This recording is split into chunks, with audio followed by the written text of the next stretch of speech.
Marcus took a bullet saving a doctor's wife during a robbery. The grateful doctor gave him a dream job and changed his life forever.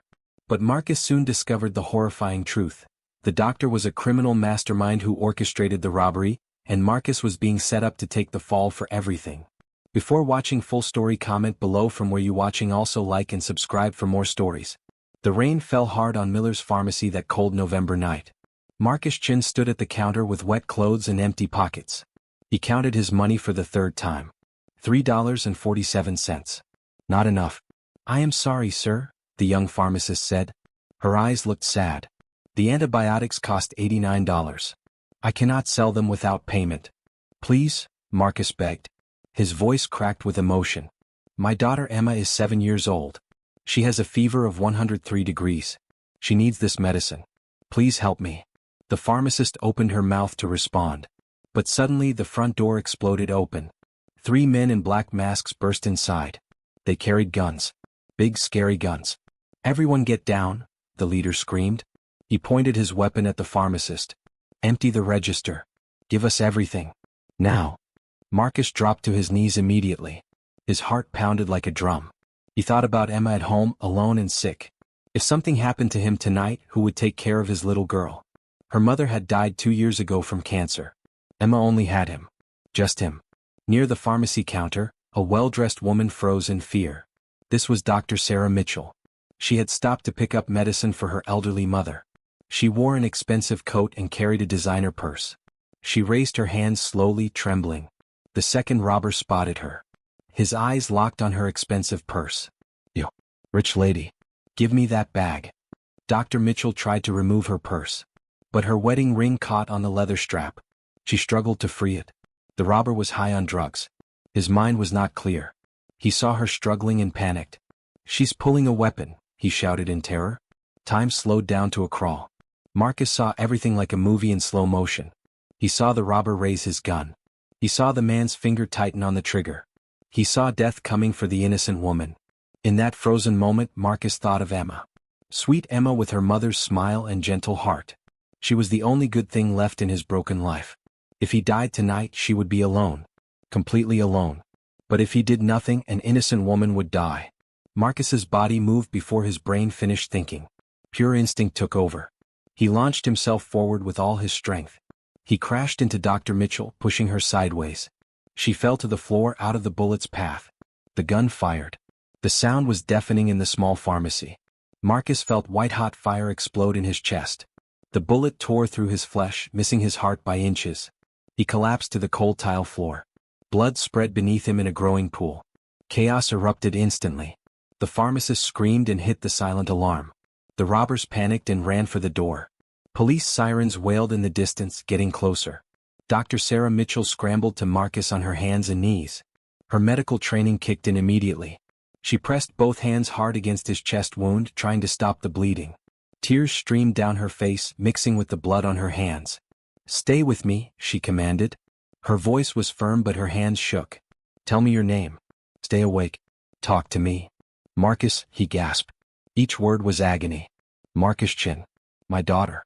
Emma, she's home alone. She's sick. Apartment 214. Riverside Complex. Please. Take care of her. I'm a doctor, Sarah said. She pressed harder on his wound. I'm going to save your life. I promise you. Stay awake, Marcus. Think about Emma. Stay awake for her.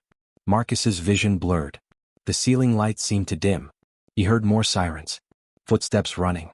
Voices shouting. Then everything faded to black.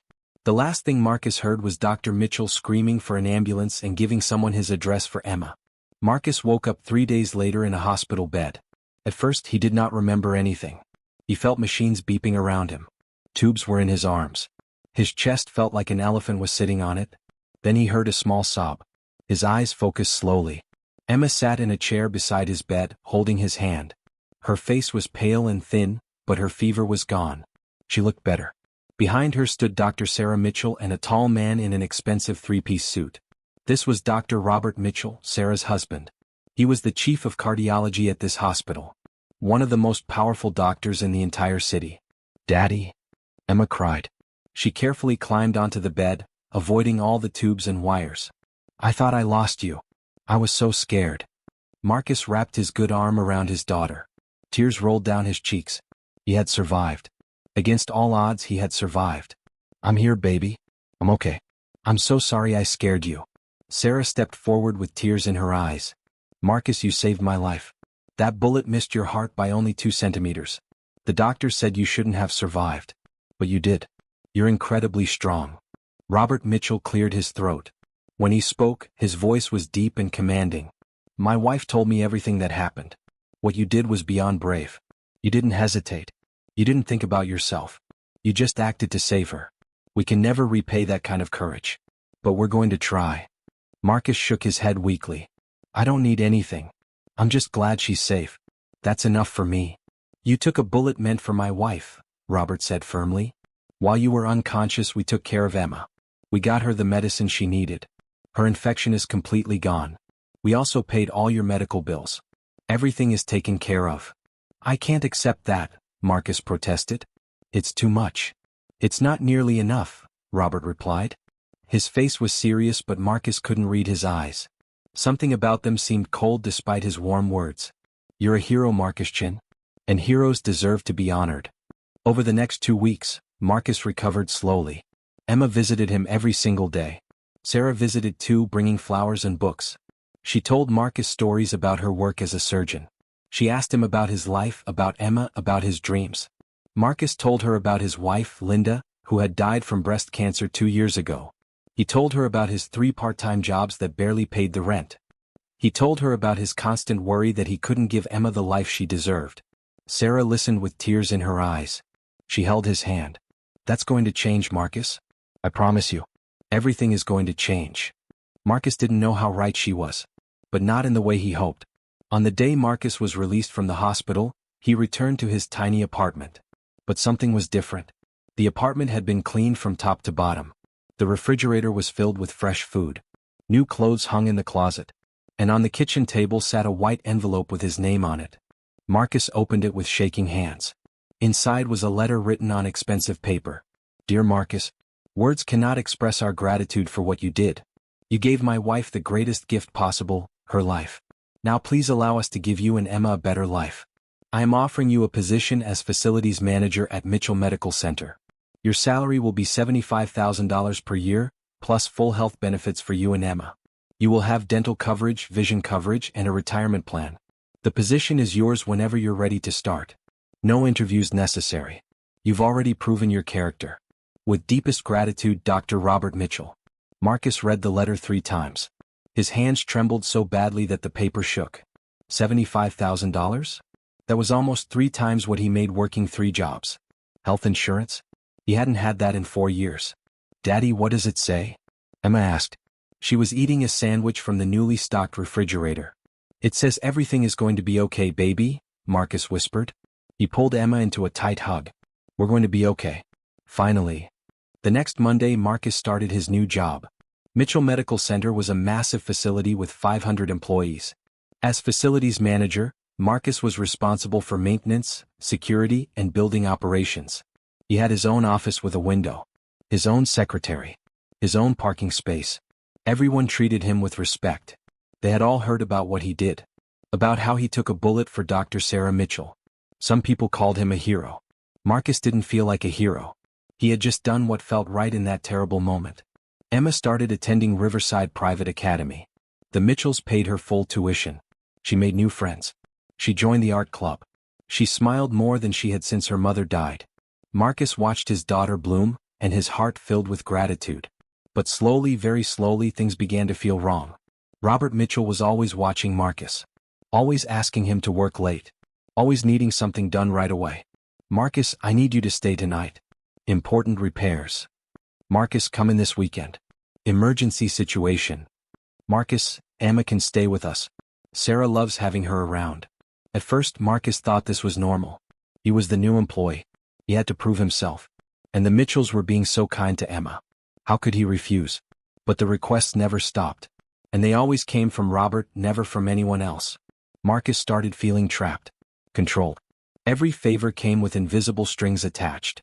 Every kindness felt like a chain. Then one night, everything became clear. Marcus was working late, doing a security check on the 3rd floor.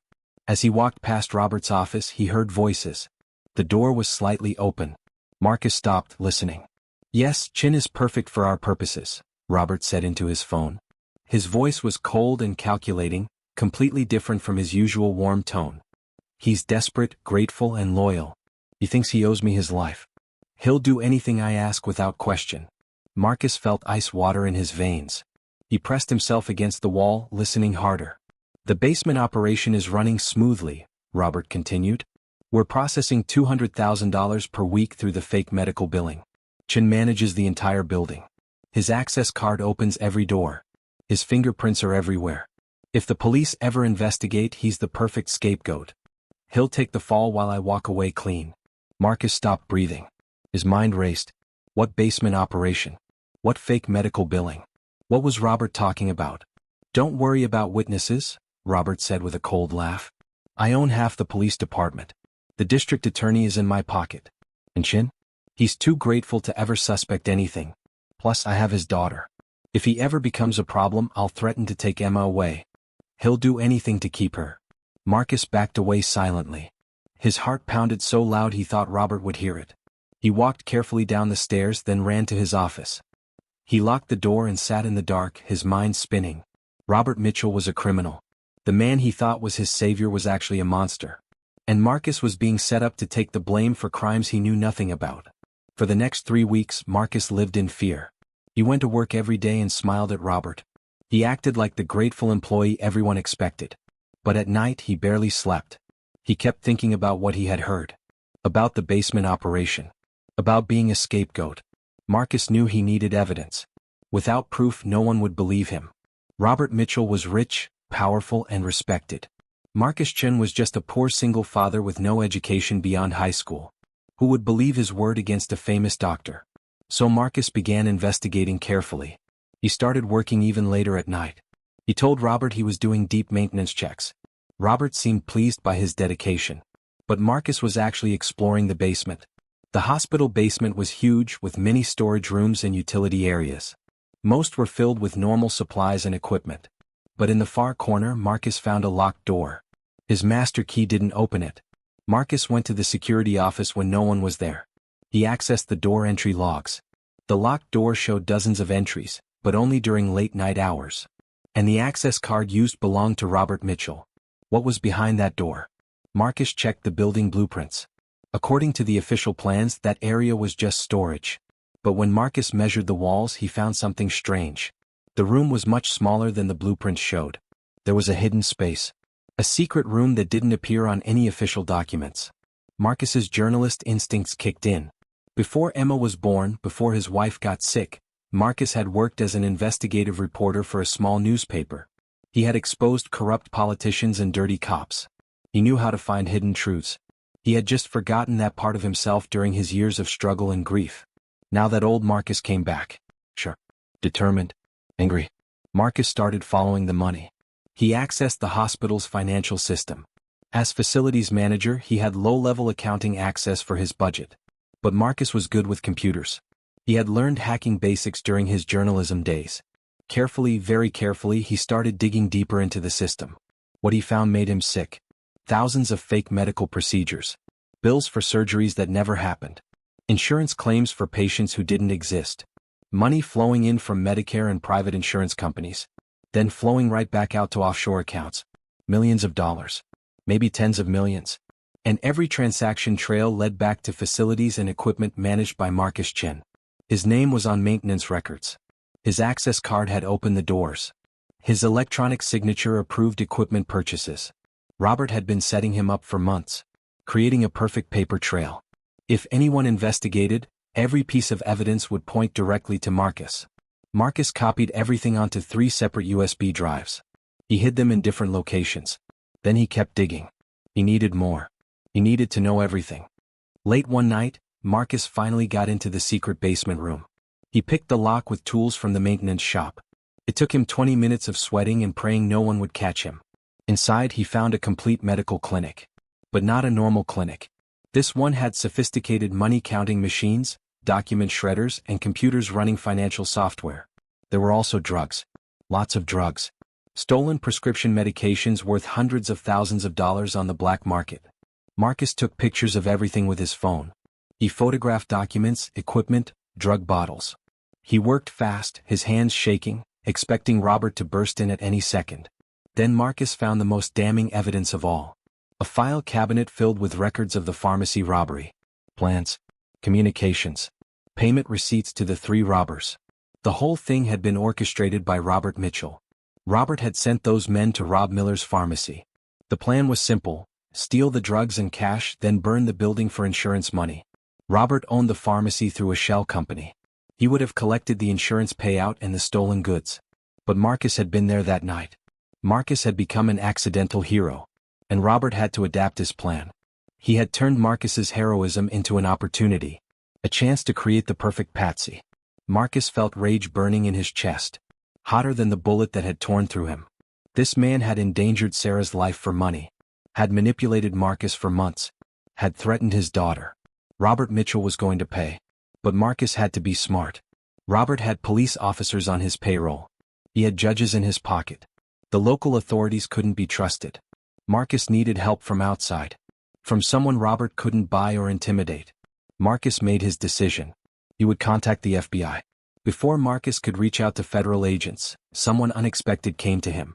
Sarah Mitchell appeared at his apartment door one rainy evening. She looked terrible. Her eyes were red from crying. Her hands shook as she stood in the hallway. "Can I come in?" she asked quietly.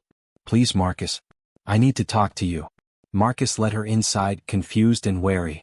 Was this a trap? Did Robert send her? Sarah sat on his worn couch and started crying. Deep, broken sobs that shook her whole body. Marcus sat beside her awkwardly, not sure what to do. "I know," Sarah finally said. "I know what Robert is. What he's done. To you. To others. Everything." Marcus's heart raced. "What do you mean?" 2 weeks ago, I found documents in his home office," Sarah explained. "Bank statements showing millions of dollars I didn't know about. I confronted him. He told me everything, Marcus. He bragged about it. About how smart he was. About how he had set you up perfectly. About how no one could ever touch him." She looked at Marcus with haunted eyes. "Then he threatened me. He said if I told anyone or tried to leave him, he would destroy me. He'd claim I was mentally unstable. He'd take my medical license. He'd ruin my reputation. He owns so many people, Marcus. Judges, police, prosecutors. He can do whatever he wants." "Why are you telling me this?" Marcus asked carefully. "Because you saved my life," Sarah said.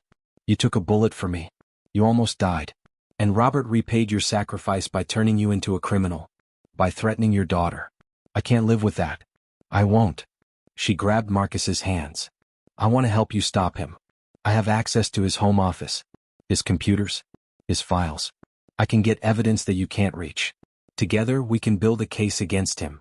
Marcus studied her face. Was she sincere? Could he trust her? Or was this Robert's trap, getting Marcus to confess his investigation? But looking into Sarah's eyes, Marcus saw real pain, real guilt, real determination.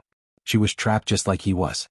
Maybe even worse because Robert was her husband, the man she had loved and trusted. "Okay," Marcus said slowly. "But we have to be extremely careful. If Robert suspects anything, he'll destroy us both." "I know," Sarah said. "So what do we do?" Marcus told her his plan. They would gather every piece of evidence possible. Then they would take everything to the FBI. Not local police. Not state investigators. Federal agents who were beyond Robert's reach. "It will take time," Marcus warned. "Maybe months. We have to be patient. We can't make any mistakes." "I understand," Sarah said. "Whatever it takes, Marcus. Whatever it takes to stop him." They shook hands. An alliance born from shared pain and shared determination for justice. For the next 3 months, Marcus and Sarah worked like spies in enemy territory. Sarah photographed documents from Robert's home office. She copied files from his personal computer. She recorded his phone conversations using a spy app on his phone. Every piece of evidence showed more crimes. More victims. More corruption. Marcus continued his investigation at the hospital. He tracked every dollar. He identified every person on Robert's payroll. He documented every fake medical procedure. The scope of the operation was staggering. Over 5 years, Robert had stolen nearly $40 million. Finally, they had enough. Marcus contacted the FBI field office. He asked specifically for the agent investigating medical fraud in the region. That agent was Jennifer Torres, a tough woman with 15 years of experience. Agent Torres met Marcus and Sarah in a parking garage, like something from a movie. She was suspicious at first. Rich doctors accusing other rich doctors? It sounded like a divorce case, not federal crime. But then Marcus handed her the first USB drive. "Look at this. Then we'll talk." Torres took the drive back to her office. 3 days later she called Marcus. Her voice was different now. Excited. Intense. "We need to meet again. Bring everything you have. This is the biggest fraud case I've seen in 10 years. Over the next 6 weeks, Marcus and Sarah met secretly with Agent Torres and her team. They handed over evidence piece by piece. Financial records. Photographs. Recordings. Witness statements from people Robert had threatened or blackmailed. The FBI built their case carefully. They verified every piece of evidence. They identified Robert's accomplices in the police department, the courthouse, and the hospital administration. They got court orders for bank records and wiretaps. "This is incredible work," Torres told Marcus during one meeting. "You should have been an FBI agent instead of a journalist." Marcus shook his head. "I just want my daughter to be safe. That's all I care about." "She will be," Torres promised. "We're going to put Robert Mitchell away for decades. But you have to stay strong a little longer. Keep acting normal. Don't let him suspect anything." Those final weeks were the hardest of Marcus's life. Every day at work he smiled at the man who had tried to destroy him. He took orders from Robert. He acted grateful and obedient. And every night he went home terrified that Emma would somehow be hurt. Sarah had it even worse. She had to sleep next to Robert. Had to pretend everything was fine. Had to kiss the man she now knew was a monster. But they both stayed strong. They thought about all the people Robert had hurt. All the people he would hurt in the future if he wasn't stopped. That gave them courage. Finally, Agent Torres called Marcus. "It's time. We're moving tomorrow morning. Be ready." "And Marcus? Thank you. You're doing the right thing." That night, Marcus couldn't sleep. He held Emma close, reading her favorite story 3 times. She fell asleep in his arms, peaceful and safe. Tomorrow everything would change. For better or worse. Marcus prayed it would be better. The FBI came at 7 in the morning on a Tuesday. Marcus was in his office, pretending to work, when he heard shouts and running feet. Dozens of federal agents in tactical gear stormed through the hospital. "FBI. Nobody move. This is a federal operation." Robert Mitchell was in surgery when they arrested him. The agents walked right into the operating room, ordered the other doctors to take over, and handcuffed Robert in front of everyone. "What is this?" Robert demanded. "I'm in the middle of surgery. You can't." "Dr. Robert Mitchell, you're under arrest for money laundering, fraud, racketeering, and conspiracy," Agent Torres said. She read him his rights as other agents led him away. Simultaneously, FBI teams raided Robert's house, his secret basement clinic, and his offshore accounts. They seized computers, files, and millions of dollars in cash and assets. The news spread instantly. By noon, every television station was covering the story. The famous doctor. The massive fraud. The hero facilities manager who exposed it all. Marcus hid in his office, avoiding reporters. He didn't want attention. He just wanted it to be over. Robert's expensive lawyers immediately went to work. They got him released on $5 million bail that same afternoon. Robert paid in cash from a secret account the FBI hadn't found yet. Agent Torres called Marcus with a warning. "He's out. Be careful. Desperate men do desperate things."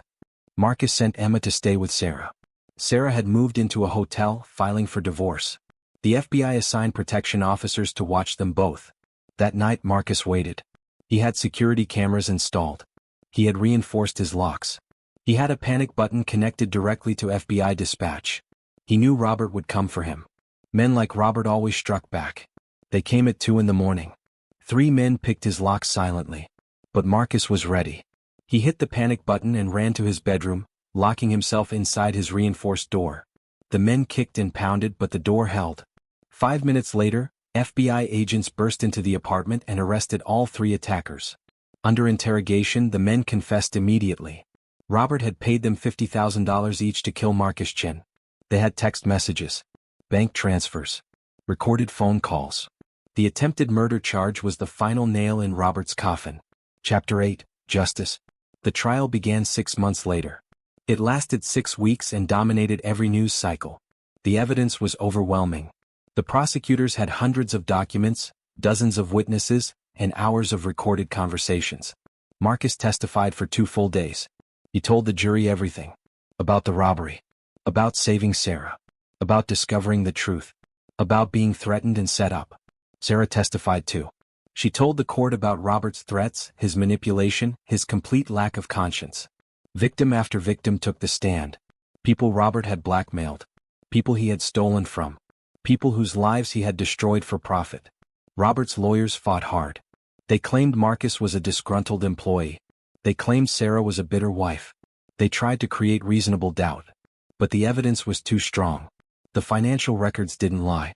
The recordings didn't lie. The 3 assassins who testified didn't lie. The jury deliberated for only 4 hours. When they returned, Marcus held his breath. Guilty on all counts. Robert's face went white. He looked at Marcus across the courtroom. His eyes burned with pure hatred. But Marcus didn't look away. He had won. The judge scheduled sentencing for 3 weeks later. In that time, more charges were added. More victims came forward. The true scope of Robert's crimes became clear. At sentencing, the judge spoke for 20 minutes about Robert's crimes. About the lives he had destroyed. About his complete lack of remorse. Then the judge handed down the sentence. 35 years in federal prison. No possibility of parole. Robert would die behind bars. Marcus sat in the courtroom gallery with Emma on one side and Sarah on the other. When it was over, Emma hugged him tight. "It's really over, Daddy?" "Yes, baby," Marcus whispered. "It's really over. We're safe now. Finally safe." The next year was about healing. Sarah divorced Robert and kept all the assets he had earned legally. She couldn't touch the stolen money, which went back to the insurance companies and Medicare. But she was still wealthy. She used her money to establish the Marcus Chin Foundation. The foundation provided free healthcare to single parents who couldn't afford insurance. It paid for medicines, surgeries, and treatments. Everything Marcus had once needed but couldn't get. Marcus continued working as facilities manager, but at a different hospital now. Sarah helped him get the position. His salary increased to $90,000. Emma thrived in school, making straight A's and lots of friends. Slowly the nightmares faded. Marcus stopped jumping at every sound. Emma stopped asking if the bad man would come back. They started to feel normal again. 1 year after Robert's sentencing, Marcus and Emma visited Linda's grave.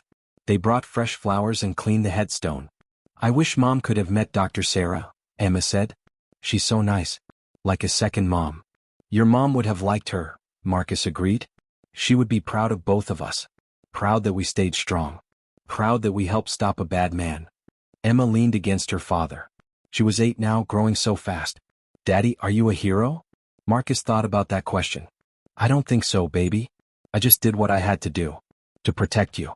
To protect other people." "That's what heroes do," Emma said simply. "They do what has to be done even when they're scared. You were scared, but you did it anyway. That makes you my hero." Marcus hugged his daughter tight. Maybe she was right. Maybe heroism wasn't about being fearless. Maybe it was about being terrified but acting anyway. About standing up to evil even when you had everything to lose. "You're my hero too," Marcus told Emma. "You stayed brave through everything. I'm so proud of you." They stood at Linda's grave for a while longer, holding hands. The sun broke through the clouds, warming them. For the first time in years, Marcus felt genuine peace. 2 years after Robert's conviction, Marcus stood in front of a brand new building. The sign above the door read, "Chin Community Medical Center, free healthcare for all." The building stood where Robert's secret clinic used to be. The FBI had seized the property, and Sarah had bought it at auction. Then she donated it to the Marcus Chin Foundation. Now it was a free clinic serving the poorest neighborhoods in the city. It had 5 doctors, 20 nurses, and dozens of volunteers. It treated hundreds of patients every week.